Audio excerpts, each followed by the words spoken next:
സംസ്ഥാനത്ത് കർഷകർ നേരിടുന്ന പ്രതിസന്ധി സഭാ നടപടികൾ നിർത്തിവച്ച് ചർച്ച ചെയ്യാനുള്ള ഉപക്ഷേപത്തിന് സ്പീക്കർ അനുമതി നിഷേധിച്ചതിൽ പ്രതിഷേധിച്ച് നിയമസഭയിൽ ഇന്നും പ്രതിപക്ഷ വാക്കൌട്ട്.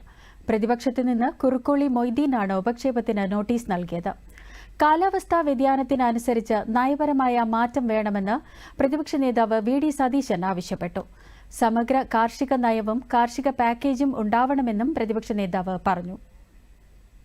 കാലാവസ്ഥാ വ്യതിയാനം മൂലമുണ്ടായ അതിശക്തമായ ഉഷ്ണതരംഗത്തിലും പിന്നീടുണ്ടായ അതിതീവ്രമായ മഴയുടെയും ഭാഗമായി സംസ്ഥാനത്തുണ്ടായ വ്യാപകമായ കൃഷിനാശത്തെക്കുറിച്ചും അത് കർഷകരുടെ ജീവിതത്തിലുണ്ടാക്കിയ സങ്കടങ്ങളെയും പ്രയാസങ്ങളെയും അവൻ്റെ നിരാശയെയും എല്ലാമാണ് ഒരു കർഷകൻ കൂടിയായ ബഹുമാനപ്പെട്ട അംഗം ശ്രീ കുറുക്കോളി മൊയ്തീൻ ഇന്ന് ഈ സഭയുടെ ശ്രദ്ധയാകർഷിക്കാൻ വേണ്ടി അവതരിപ്പിച്ചു.